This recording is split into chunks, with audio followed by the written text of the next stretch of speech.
आज ही Doubtnut app download करें। Doubtnut पर अपने सभी गणित, रसायन विज्ञान, भौतिक विज्ञान और जीव विज्ञान के डाउट्स का करो सफाया। बस प्रश्न की फोटो खींचो, एक ही प्रश्न को क्रॉप करो और तुरंत वीडियो सोल्यूशन पाओ। अभी डाउनलोड करें। हेलो फ्रेंड्स, हमारा प्रश्न है, यदि किसी क्षति के फलस्वरूप मनुष्य के हृदय में त्रिवलनीय कपाट के कॉर्ड टेंडनी आंशिक रूप से अक्रिय हो जाए तो निम्न में से कौन तुरंत होने प्रभाव होगा। पहला है, गति प्रेरक या पेसमेकर कार्य करना बंद कर देगा। दूसरा है, पल्मोनरी धमनी से रुधिर का प्रवाह घट जाएगा। तीसरा है, रुधिर पीछे की ओर बाएं अलिंद में प्रवाहित होने लगेगा। चौथा है, महाधमनी में रुधिर का प्रवाह धीमा हो जाएगा। तो हमारे प्रश्न में क्या दिया गया है कि मनुष्य के हृदय में त्रिवलनी कपाट के कॉर्डी टेंडनी आंशिक रूप से अक्रिय हो जाते हैं तो कौन तुरंत प्रभाव होने लगेगा। तो इससे क्या होगा कि जो महाधमनी होती है वह क्या होती है, सबसे मुख्य धमनी होती है, धमनी होती है जो क्या करती है, जो हृदय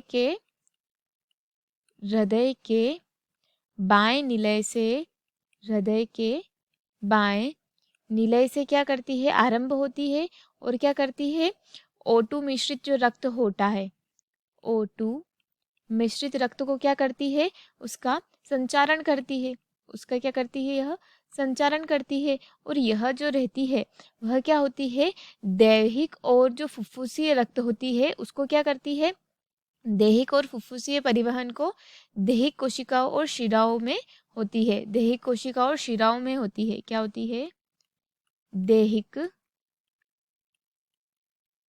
कोशिका तथा कहाँ होती है, शिरा में होती है, दैहिक कोशिका तथा शिरा में। और यह क्या करती है, यह धमनी दैहिक एवं फुफ्फुसीय रक्त का परिवहन करती है।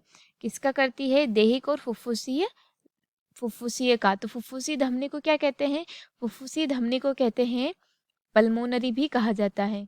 तथा जो यह कोरोनरी धमनी होती है वह क्या करती है, कोरोनरी धमनी जो रहती है वह करती है, जो कॉर्डिटिडिनी वह क्या करती है, वह धमनियों में क्या होता है, रक्त द्वारा मिलता है और वह जो आगे को है ना रक्त प्रवाह करती है, क्या करती है, रक्त का क्या करती है, प्रवाह करती है। और यदि वह ही आंशिक रूप से अक्रिय हो जाता है तो क्या होगा कि पल्मोनरी का प्रवाह जो होगा रक्त में वह क्या होगा, वह कम हो जाएगा, क्योंकि वह ही रक्त का प्रवाह करती है। तो अगर उसका अक्रिय हो गई वह, तो उसमें जो रक्त का प्रवाह होगा वह कम हो जाएगा। अगर यह अक्रिय हो गई तो उसमें फुफ्फुसी धमनी या पल्मोनरी धमनी में रक्त का जो प्रवाह रहेगा वह हो जाएगा कम। तो हम देखते हैं हमारे ऑप्शंस को। पहला है, गति प्रेरक या पेसमेकर कार्य करना बंद कर देगा। तो यह हमारे प्रश्न का सही उत्तर नहीं है, क्योंकि अगर पेसमेकर ने कार्य करना बंद कर गया तो हृदय में जो स्पंदन होता है वह रुक जाता है। तो यह हमारे प्रश्न का सही उत्तर नहीं है। दूसरा है, पल्मोनरी धमनी से रुधिर का प्रवाह घट जाएगा।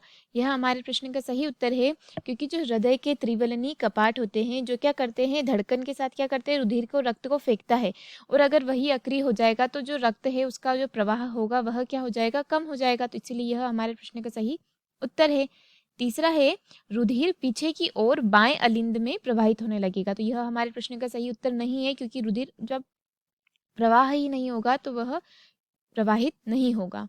तीसरा है, तो यह हमारा गलत ऑप्शन सिद्ध होता है।